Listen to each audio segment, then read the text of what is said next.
We're good to go. Awesome. There's the beautiful photos. Okay. Thanks, Emily. Well, hello. My name's Cliff Kate, and I'm head of customer success here at Yelp Restaurants. And I have an opportunity to hear from our restaurant partners on a daily basis.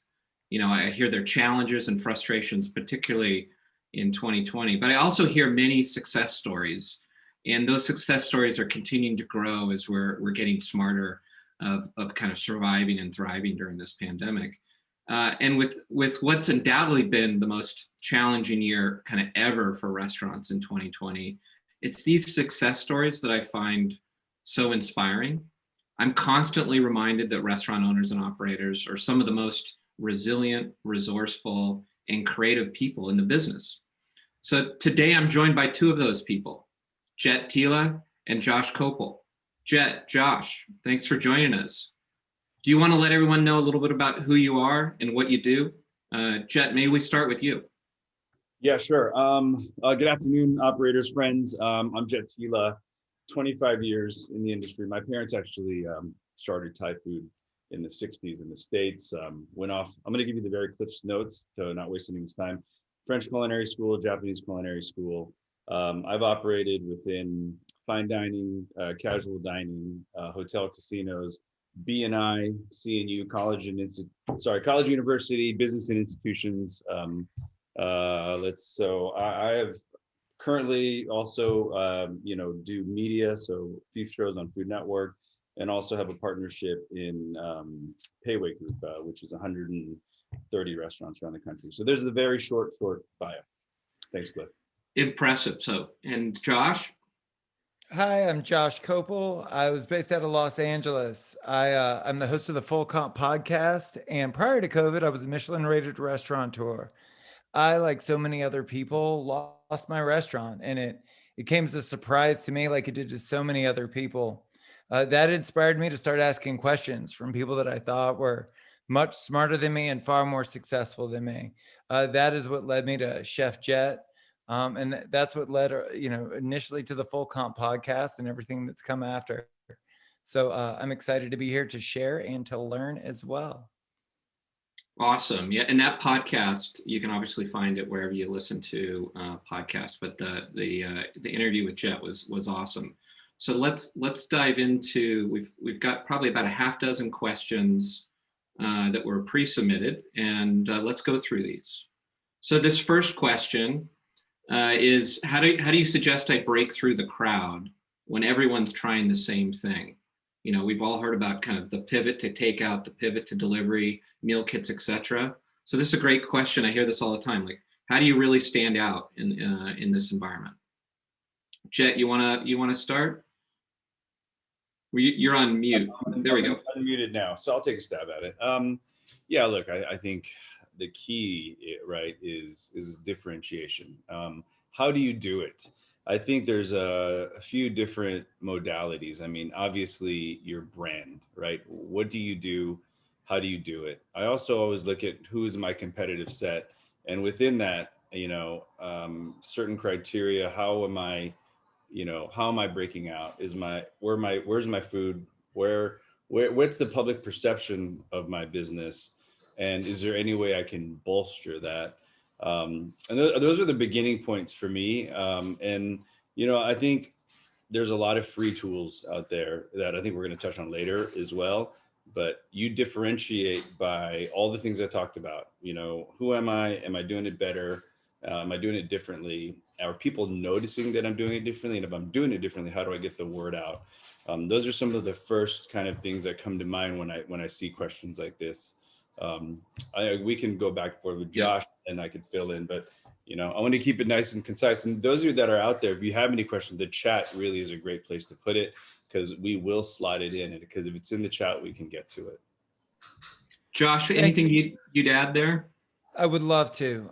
So in having the opportunity to talk to hundreds of restaurateurs over the last 8 months, what I would say the key differentiator has less to do with offering and more to do with their ability to communicate with their guests. The people that spent years prior to the pandemic acquiring email lists, nurturing their social media relationships. Those are the people that have been able to turn to their guests and the people that know them and trust them. And they've been able to capitalize on those relationships. The customers are able to tell them what they want and what they need. And they're able to turn to their customers and say candidly, hey, if you want us to stay in business, this is what we're doing. If it resonates with you, help us out. Jay, you have done a phenomenal job with that throughout your career. Yeah. So, I'm going to lean into carry out delivery meal kits. I think those are examples also of, gaps, right? Non-traditional outlets for your product, for your food. Productions are back, right? We're not going to get political. We're not going to get crazy, but, productions are essential. There's a lot of catering opportunity for movie sets. I currently am responsible for the NBC Universal lot. I also do a lot of Food Network productions. So, it's about building relationships at the end of the day. Find out what production companies are in. If you know shows that are shooting, reach out. But, it's that time where we have to get crafty. Most of us are entrepreneurs, and it's about thinking outside the box to find where the gaps are that other people aren't seeing right now. But to Josh's point, your business has to have a personality. And if you are that person within your business, then you need to be constantly reaching out and building bridges. Again, I don't want to beat one slide to death, and it's easy to do so at the beginnings of these things, but punch in your comments or concerns in the chat team if you want. Yeah, that's great. So differentiate in one of the big ways to do that, from what I'm hearing and what I've also seen, is like through being a human, like humanizing it, showing your personality. Those are all really great tips. Okay, so let's get on to the next question. We'll switch the slide here. And then, so this question, so apart from the craziness during the pandemic, of opening, trying to stay open, be open, close, open during the pandemic, what would be the most efficient way to market during this time? Cliff, I'm going to go back to what you just said, because you hit a nerve. I mean, being human, this is the time to show vulnerability and tell your story. And I think there are such great outlets that tie right into this slide, actually. Look, we all cannot deny the clout that social media following builds. And I think that if we're not using the free tools out there that just cost time, you know what I mean, then we're specifically, understanding social media by its demographics, knowing that Facebook is, I don't know, again, I'm sure the Yelp, between Cliff and, Stephen and Josh, but I look at Facebook as my aunt and my mom and my grandmother's generation. They are spenders. If you're offering tailors to them, I know Instagram is kind of that middle bucket, late teens to, 30s, maybe 40s, but they're starting to jump on there. So Twitter. So between those three primaries, I don't really touch TikTok myself, because I don't understand how to convert the viewer to become a spender. But I spend most of my time between on social anyway, Facebook, Instagram, and interaction is key, by the way, guys. When you have people comment, I can't tell you how important spending 10 seconds messaging back somebody creates a bond, right? And makes them feel like they took the time to reply to me. I want to patronize. I want to help. So those are some of the initial things. Josh. Yeah, I'd love to build off that. So, we are transitioning as an industry out of this marketing era and into an engagement era. Those of us that have had the good fortune of doing well in this industry did so by convincing patrons to give us money, not to give money to our businesses. I owned a bar in Hollywood for 10 years, and we were known for two things: good times and bad food. And especially during the winter months, I was always amazed at how many people would come to the bar to eat dinner because I knew how mediocre the food was. And when I would ask, hey, what brought you in on a Wednesday at 5 p.m. to eat this food? they would always say, we want to make sure that you're going to be here next football season. We want to make sure that you're able to weather, the winter and come back next summer. And so we do such a good job within our four walls of telling the stories of our lives. And I think that the best way to market is to engage and to tell those stories that we tell the patrons that are sitting in our restaurants or our bars, to tell those stories online so that they'll resonate with the masses. That's great. I'd add one thing. This concept of hospitality that we like, all restaurants need to do well, and it's really what drives a lot of restaurant operators to get in the business, is this hospitality piece. And you don't have that hospitality in person in most cases today, or it's very limited, or there's somebody behind a mask. So this concept of digital hospitality is super important, and that's where these alternative channels come in, like Instagram. And so to Jet's point, like, use it as a way of engaging. Think about the hospitality you do in the four walls of a restaurant, and can you extend that into Instagram by replying to comments, liking comments. So those are all great tips. Cliff, I'm going to riff off you again one more time. I mean, I think there is not arching, but there has become a modern belief that service is going away, right?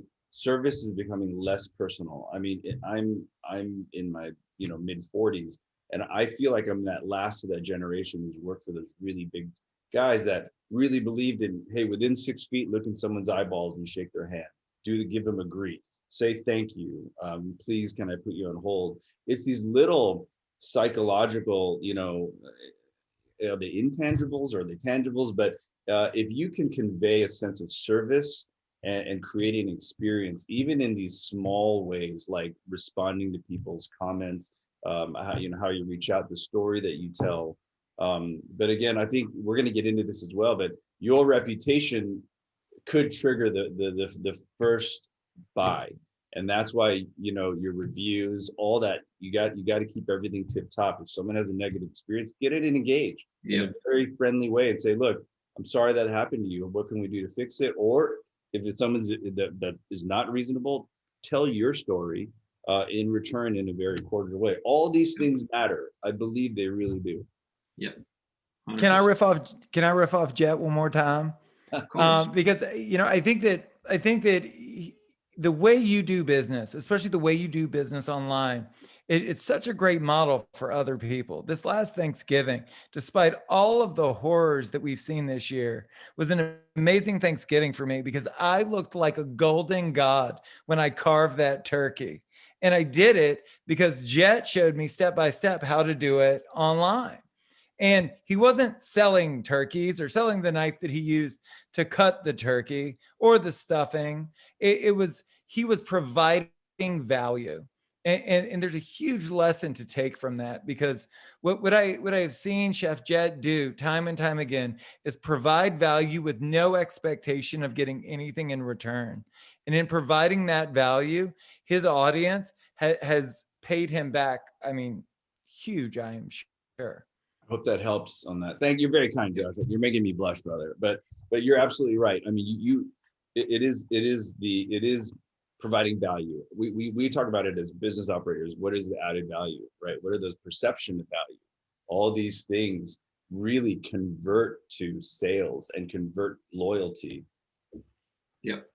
And you don't need to be, nothing against you, Jet. You don't need to be a celebrity chef to do this either, by any means. So, all right. Right. And going off that, Cliff, it's almost a detriment to be part of the populace. Yep. You are fortunate enough to have a business in a community. Do not, overlook Nextdoor and do these apps. Do not overlook community-based outreach, because you are pulling on these heartstrings to support you. I get pushback because I'm a populist now and I'm on national television. I'm a sellout. So use what works for you. Yeah, that's great advice. So this should be a fun question, I think. So what are the new food trends that you see that have adapted well during this time? Great. And Christian and Justin, we do see your question. So I'm going to put, we should I'm going to preload Cliff, Josh, Steven. We should be thinking about, people are asking, I think ghost kitchens are going to come up, and I think we should talk about those. Yeah. Food trends that adapted well to COVID. Anybody who has established a reputation for takeout, portability, and understanding how to handle that kind of business pre-COVID is thriving. I'm only going to give my opinion from my point of view. I'm not gonna, assume anything. From my point of view, nationally, the people that I've known who are quicker service, it doesn't mean quicker dining. It doesn't have to be burgers and fries. The sushi operators, the Thai food operators, the Latin operators that are mid to nice food that still have really mastered, fast ordering, online ordering, and very, very efficient and well done takeout. That overall, I think, is a trend that's going to transcend COVID and continue. And those guys are thriving.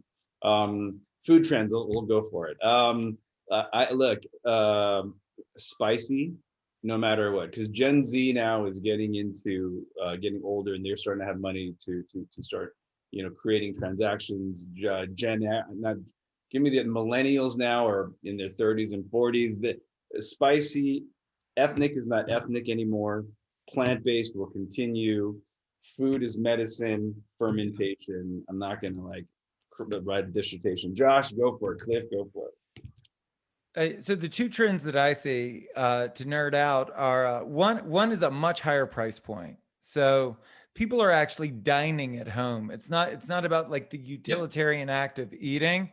It's people will spend $50 as a per customer average on takeout and delivery meals because they actually want that dining experience. And the more value you can add to that, the better off you'll be.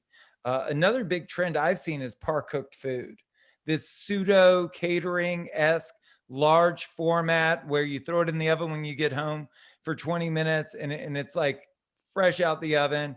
It's as good as it could possibly be, all things considered.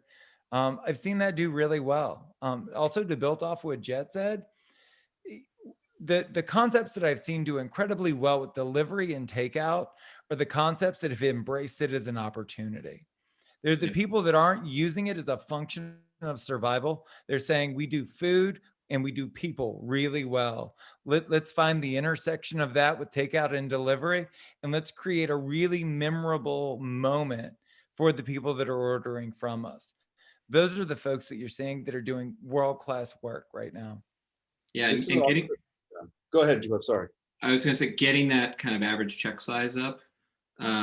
Alcohol, kind of even like branding some of your alcohol. I've seen great packaging now where that's combined with like a family style meal. So you're getting the check average up by just creating an item on the menu that's like for 2 or 4 people.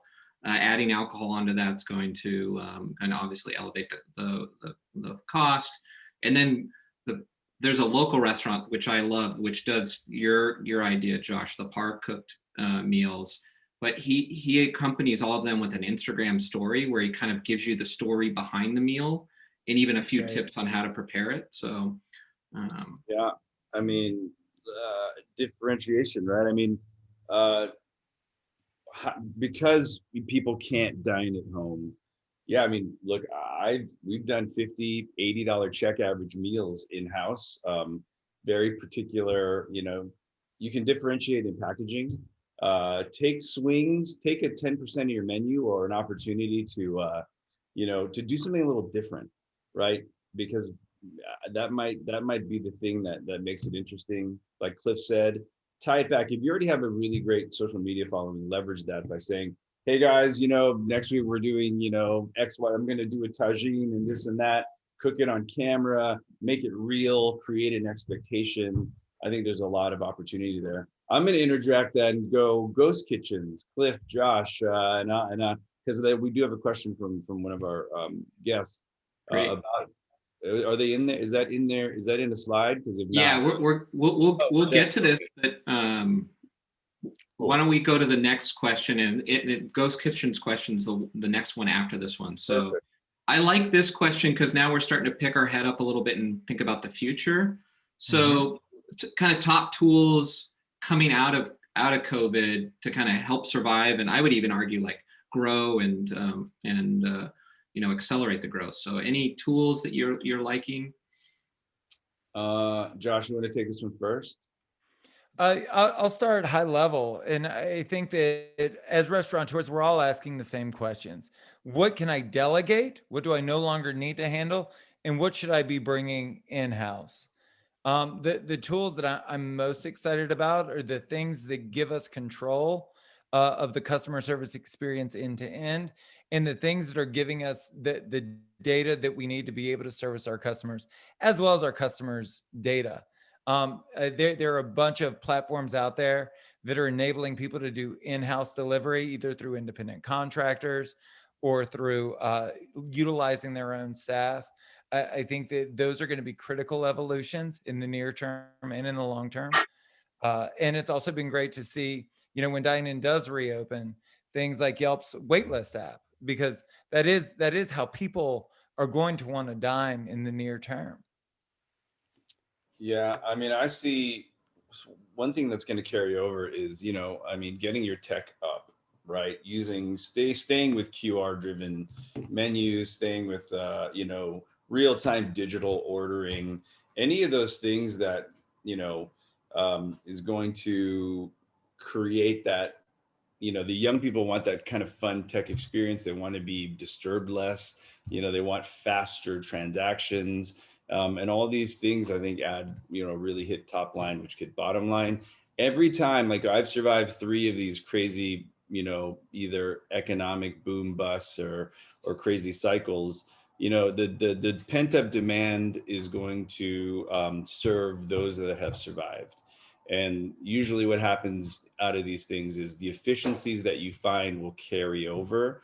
So, we should use these lessons as operators to really, thrive through post COVID, to make up for any of those losses in COVID. But this is definitely more of a young guy like Josh knows tools. I'm more of an old school restaurateur.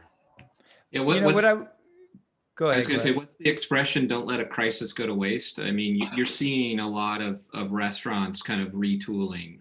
If you don't have the ability to take orders directly from your website, if you don't have a website, let's start there. And then if you can't take orders directly through your website, there's a lot of great tools that allow you to do this and have control over it. Yeah. Do you guys want to get specific? Yeah, because that's for sure. Like if you can't take orders digitally, there's a problem. Yep. Right. Yeah. And if you don't have a social media presence, there's another problem. These are things you should be tooling up for right now. Yeah. For sure. Gosh. This is an amazing moment where we find that restaurateurs have never been more focused on innovation, and our patrons, for the first time in my lifetime, are more pliable than they have ever been ever. They're willing to do whatever needs to be done to make sure that independent restaurants not only survive, but thrive. And they're willing to order in different ways, and they're willing to experience new ways of dining in your restaurant. And now is a real opportunity for us to leverage these tech tools to overcome the biggest hurdle in the industry, which is labor and ever increasing labor, and figuring out new ways to do business and trying new things. Because once the world gets back to work, there's going to be a gold rush. You're looking at a 40 to 60% permanent closure rate. And once demand goes back up to 100%, once the vaccine is widely distributed, you're going to have 100+% of the demand and only 40 to 60% of the market to facilitate that demand.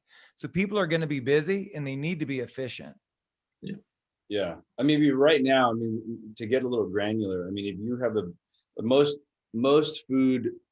most F&B operations are broken up into different categories. So some of your revenue is going to be a dine-in's shot for most of us. We've switched over to takeout. Some people also have special events and catering. Again, yeah, you've got to tighten your belt in the places where there's just no opportunity, and jettison those and really push into what's available. But as we get out, we got to start getting ahead of the curve and building out all those other rev streams or parts of your business, and start soliciting special events. Because again, that pent up demand isn't just going to be in dining. It's going to be in catering. It's going to be, in a lot of different facets. Yeah, I think the pivot or the diversity in revenue streams that restaurants have had to find to survive, mainly kind of takeout and delivery. Once we get through the pandemic, I think it's known that we're not going back to the old normal. A lot of the changes that restaurants had to make to survive and thrive during this period are going to continue. Takeout's here to stay. So investing in those tools now is going to help you kind of not only survive, but will be the platform which you're going to accelerate come out of this. Well, and a great life lesson that we talked about on our interview, Jet, was when you talked about Schwann's and you talked about how you were willing to take a much smaller cut to not have to deal with any of it. And so when we talk about diversifying revenue streams, we should all be looking for opportunities where it's a very light lift on our end, but there is the opportunity for brand expansion. There's the opportunity for an additional revenue stream. And there's no need to get greedy with it, because as you evolve from a singular concept into a full-fledged brand, it is ever expansive and ever widening. It's something you have done incredibly well. Thanks, man. Again, you're making me blush. Those of you that do have a combination of a decent social media following and high engagement, one of the things that we've pivoted on in the last 8 months is, creating these. So this goes to par cook, this goes to social, but having, online, finishing cooking classes, right? If you took 20 to 40 to 50 covers, right, created a par meal, but then everyone zoomed back with you at 6 p.m. and you finish this meal, you create this small little cooking class. Because at the end of the day, more people are cooking, and restaurants should take advantage of that as well, not just delivering or providing finished product, but you can differentiate in creating a par cook product, but still they're using you versus a service or, or a store or a hot bar or whatever. Yeah, that's awesome. And you're building your community as part of that experience. So people want that. Yeah, let's move on. I know there's a lot of questions around ghost kitchens. So this next question ultimately is about ghost kitchens and virtual restaurants and kind of these new kind of models that are coming on. But so when you guys look at the changing restaurant landscape, are brick and mortars going to exist? And then what's the role of ghost kitchens and virtual kitchens as part of that? I think I feel like, COVID is going to unfortunately take out 25 to 40 something, depending on where you are, percent of restaurants. So when we pre-COVID were looking at the decline of brick and mortar, I almost see it as potentially coming back because of the pent up demand, coupled with the unfortunately the restaurants that aren't going to make it. So I'm gonna rejigger my bet to say those of you that do survive the pandemic, Q3, Q4 next year and into 2022, I think you're going to see an increase in business. So if you are banking on brick and mortar, which I still think is stable coming out of pandemic, you really need to concentrate on your fundamentals, sales square, right? Really pushing that check average, really nailing service. On the other end, I do see suburbs becoming these new hubs. I think people are getting out of, I only speak from Los Angeles, right? And I think that applies a lot of major cities. When we have, not being political, but when we start to see a shift in defunding police and increasing crime and homelessness, you're going to see populations go from city to suburb. I mean, that's backed up with facts. So if you're a restaurateur, I think you start to target, be it brick and mortar or ghost kitchens. I see a lot of opportunities going out into the suburbs in these next 5 years. Go ahead, Josh. Sorry. I would say I'm very bullish on both, but I love the idea of a new brick and mortar. I think that there's going to be an evolution in the concept and in the way restaurateurs think about brick and mortars. My business plan for Pro and Proper wasn't a one pager. It was like a two-liner. It was, we're going to open, people are going to come in and eat, and hopefully they'll leave quickly. And that was it. Like that's what we all did. But now you're looking at, farmers market boxes and takeout and delivery and par cooked catering, and I think you're going to see a more evolved experiential event when people go to restaurants. They're going to come in, they'll sit at the bar like they normally did. They might take a farmer's market box on their way out the door along with their to go food. I think that there are so many opportunities to sell. I think that these are going to become retail spaces where restaurateurs are going to begin to package their hot sauces and spices, and we're really going to become what we always thought we needed permission to be, which is full scale brands. And then you can take your favorite elements of that and sell those hot sauces in Whole Foods, or create a ghost kitchen for the items that travel best. I think that it can all start from that singular brick and mortar, and you can become an expansive brand outside of that. The reason I love brick and mortar so much, and the reason I want to see them continue, is because these are community tables. And in being seated at a community table, you never forget that the reason we all got into this was to service other people. Yeah, I'm gonna piggyback there. And so ghost kitchens, not super bullish in the near future because of the logistics that it takes to try to combine 4, 6, 10 concepts into one. Sharing kitchen space, sharing dry storage.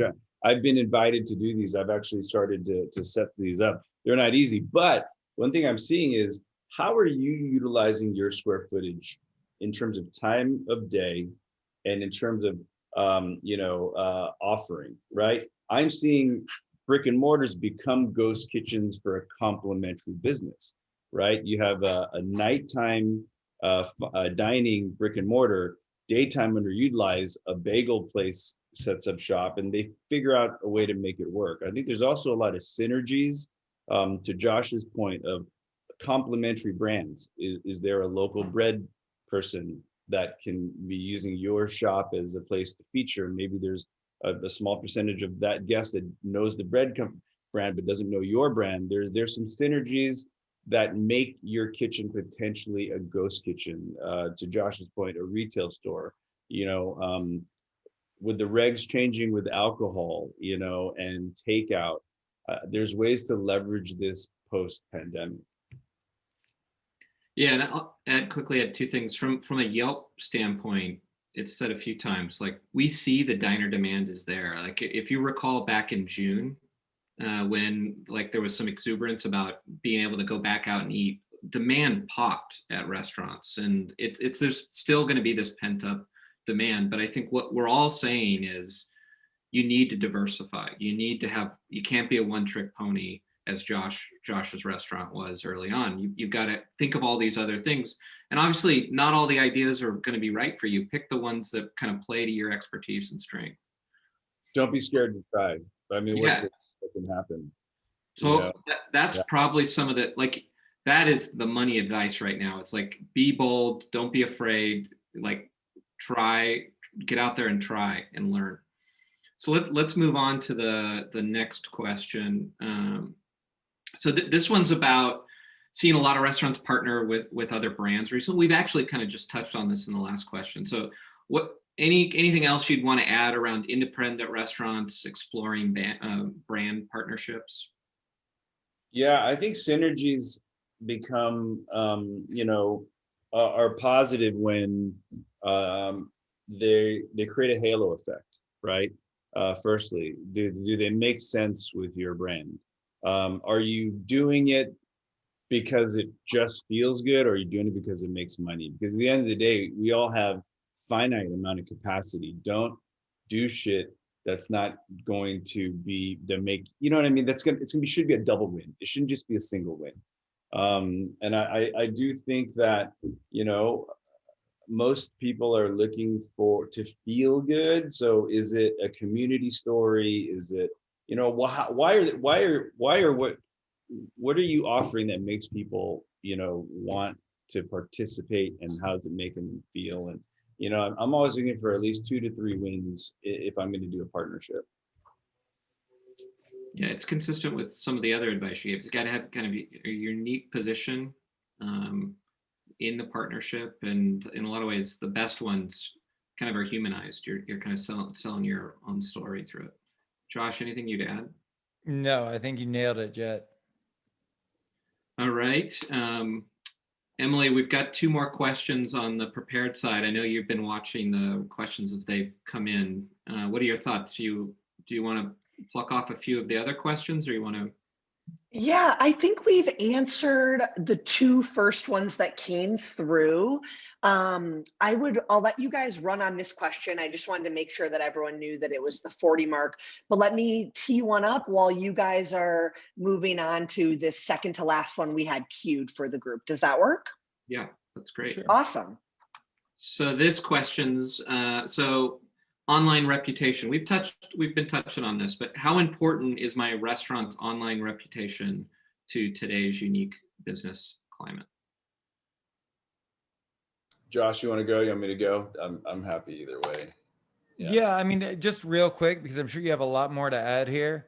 What I have seen, and this is a Yelp for restaurants thing. I will say that your online reputation is an aggregate of what everybody says about you. You can disagree with it, you cannot disagree with it, but I used to get so frustrated with Pru and Proper because we have 4.5 stars on Yelp, but the reality is we're a 4.5 star restaurant.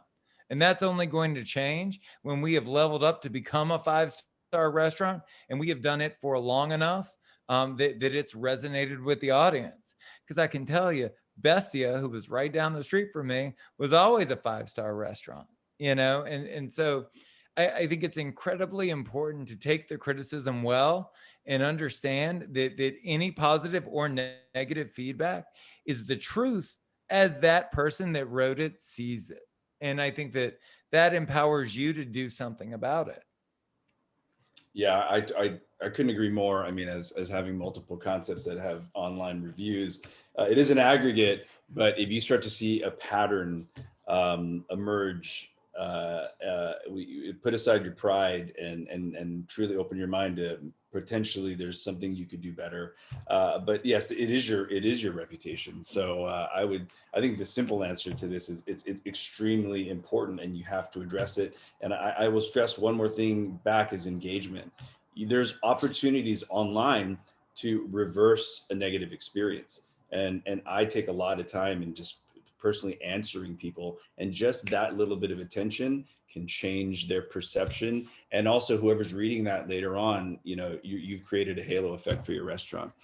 I don't want to spend, I would just add, we at Yelp have surveyed consumers and diners across the country. At the moment, the number one thing that diners care about is kind of trust, safety, and so you want to make sure that you're getting your message out about how you're taking this seriously, what your stance is on kind of how cleanliness and sanitation, and people want to hear this information. And by the way, I can speak for myself. I'm stuck at home. We're all stuck at home. The only way you find out this information is open up an app or go on the web. So you got to be where people are looking. Mm-hmm. No one's different than you. I want to know if I'm eating somewhere, is it clean? Is it safe? It takes you 30 seconds or a minute to shoot a very fun video of going, hey guys, this is my PPE and this is the restaurant. Look how clean we are. Come on in. I mean, it's that engaging and that simple. Take that time, you know what I mean? To spread the word, because online is really kind of the only way that you can tell your story. Totally. Emily. I love that. Okay, you guys, really quick question, I think, probably. Suggestions on how to save money without changing or compromising food quality. Man, every restaurant. Okay, I shouldn't have said it was easy. No, I teed it up bad.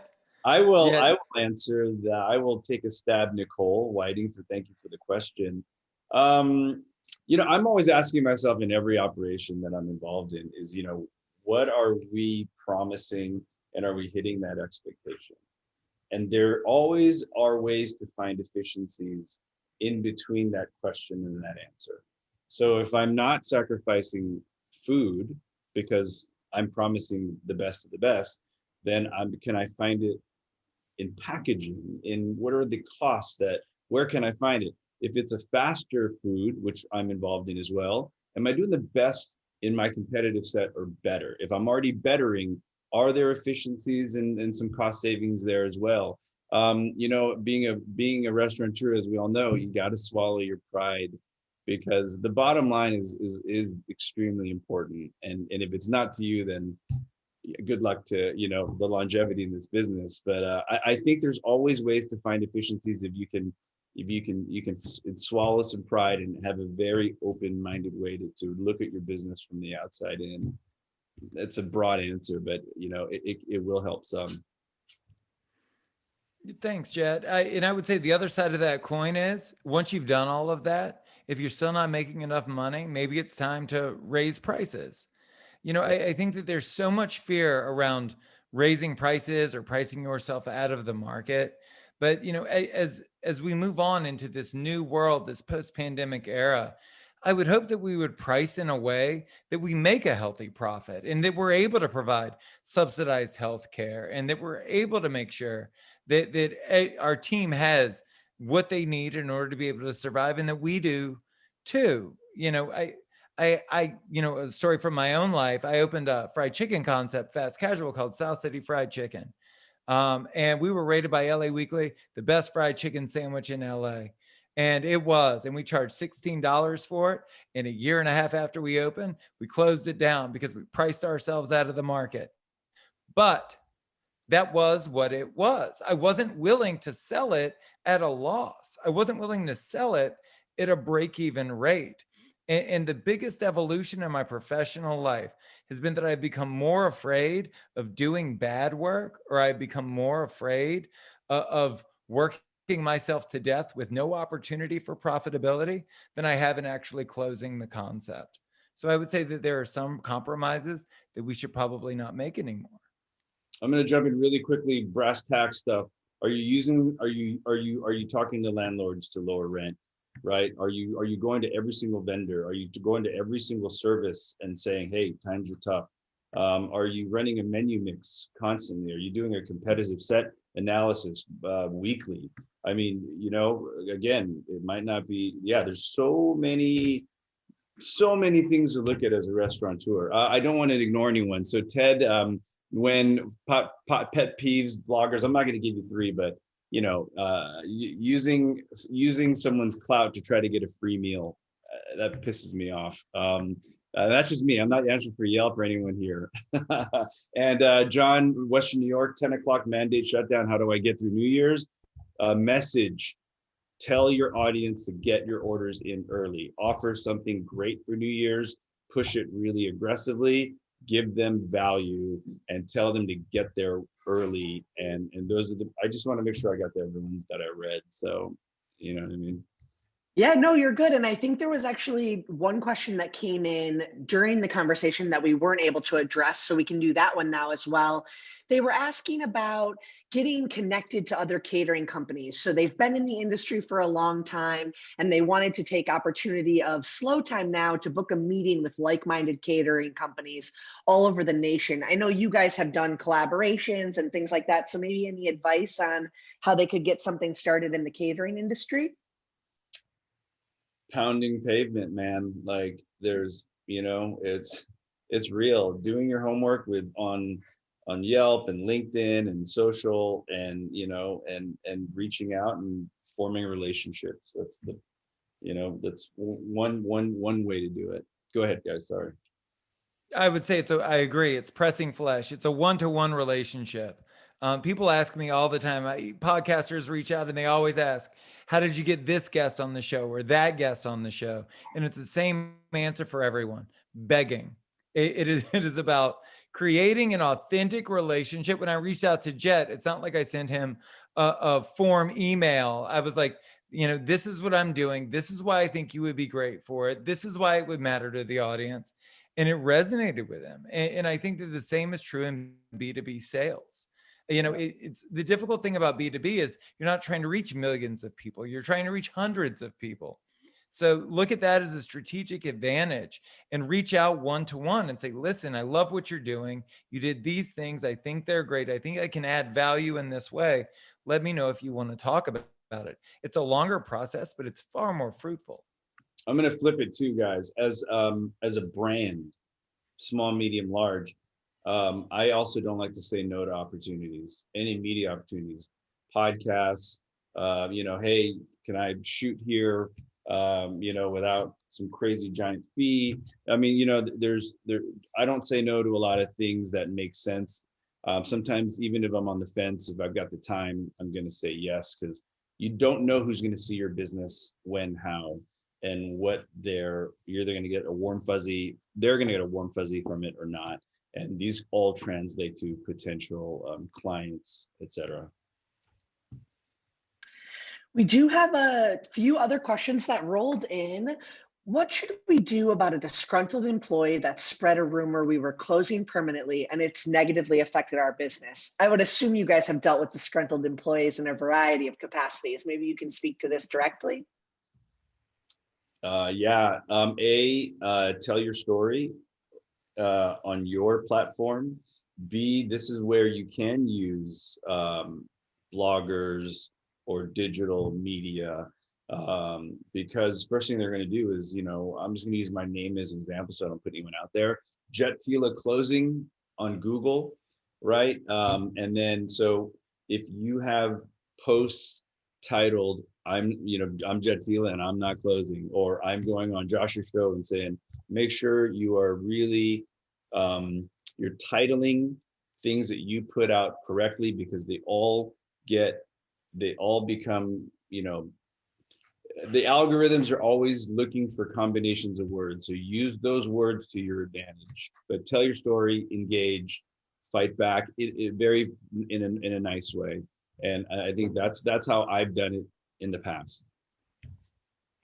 It's great advice. And to build on that, you know, we live in this 24-hour news cycle. So when you look at publications like Eater, they're constantly looking for more content. And to go back to our interview, Jet, you used to write the articles about yourself for the other publications. You'd say, how many words do you need? I need 1,000 words. Okay, I'll have that to you tomorrow. Like it's you can build your own online reputation off doing the heavy lifting for others. People are busy, team. So yeah, to Josh's point, one big piece of advice I give young people is, you know what, they want quotes, they want stories. You write your narrative, you hand it to them. Most likely, a lot of people are going to copy and paste and embellish here and there, but you really have an opportunity to write your own narrative with digital media and traditional media. And somebody will pick up a story about a restaurateur that's struggling, that's being taken under by a disgruntled employee. It's again, your story has power. Your vulnerability has power.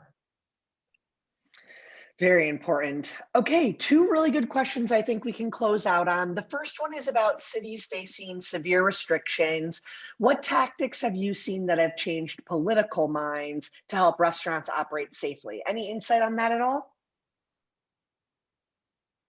Wow, big one. Really, really big one, right? I would just say, I don't know, again, as a brand and also as a person, you know, I mean, it's a very conscious decision for me to not polarize. So I think you can tell your story, to Cliff's and Josh's point. Vulnerability is good. Going all out one way or the other can polarize. And I think as brands, be careful when you do so. But again, pick up the phone and call your local representatives. You send emails, rally people. You know, there's a right way to do it, and I absolutely would encourage that.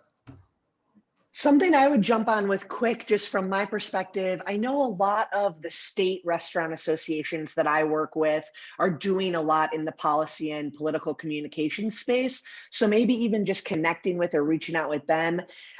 For Illinois, as well as a few other states I work with, they have a ton of templates that you as a restaurateur can use so that you're not having to spend so much time writing, what your experience is. You can kind of fill in the very pertinent spaces that apply to your business, but get that same language that has been, effective in the past. That would just kind of be some of my advice. Anything you want to add, Josh, before I go to the last question? The only thing I would add is that though you can't control the way the city chooses to interact with you, you can control how you interact with your base. And if you reach out and you say, we have been shut down completely, all we have is delivery and takeout. Our goal is to sell 100 meals in the next 4 days, and you have a running ticker and you let them know how they're doing it. You incentivize them through swag or a gift card for a future date to share those posts online.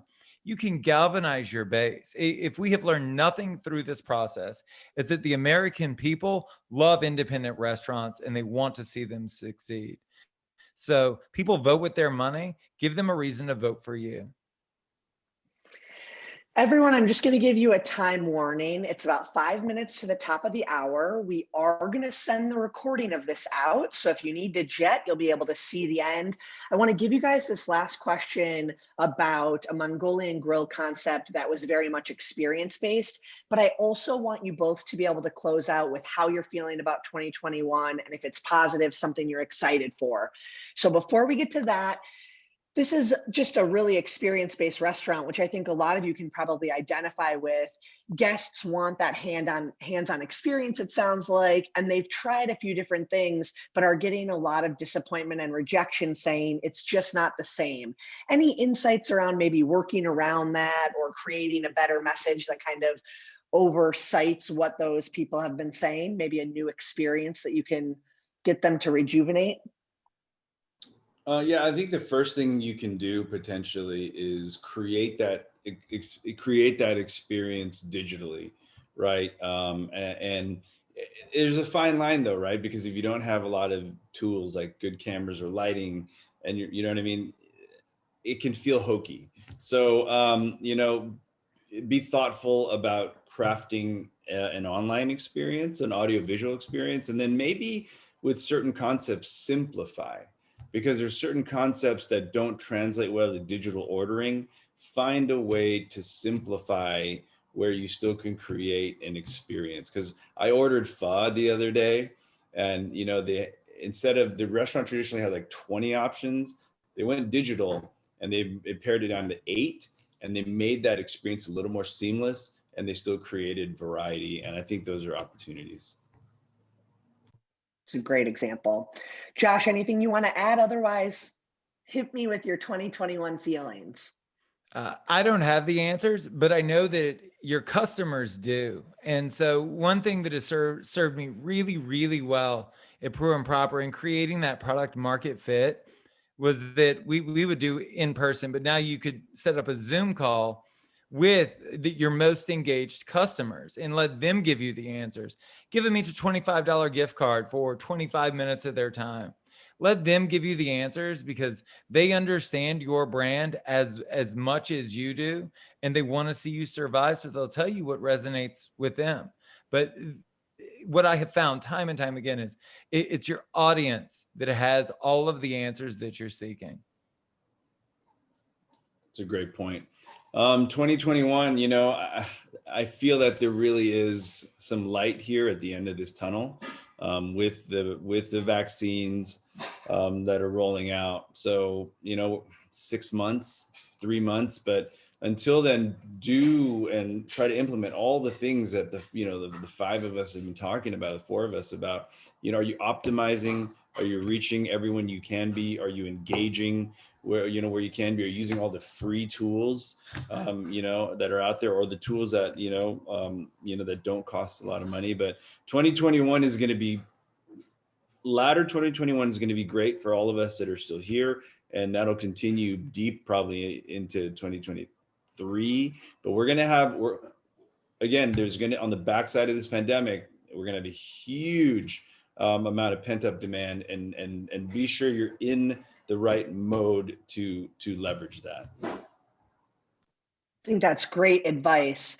Before we close out, I just want to let you guys know that this event could not have happened without your submitted questions. We really did appreciate you taking the time to give those to us, and we're looking forward to doing so many more of these educational connections between restaurateurs, operators, and other experts in the space. So keep your eyes peeled for that.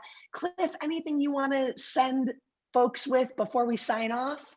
I would, my big point is these social channels that you see up for Jet and Josh and Yelp Restaurants. If you're not already subscribed, they're constantly kind of doing what they're preaching today and giving back. So a lot of great continued benefit in following both of these guys. Well, thank you guys so much for joining us. You will be getting a follow-up email with the recording, as well as a few other resources and takeaways that we talked about on the call that might be helpful for you. Jet, Josh, thank you so much for making the time to be here today. Your expertise is really invaluable, and this event could not have happened without you. All of you on the line, I hope you hang in there, stay strong, and have good holiday seasons. Try to take some time for yourself, and remember to honor yourself in this incredibly challenging time. Hang in there and let us know if there's anything we can do to help make your year a little bit better. Bye for now. Bye.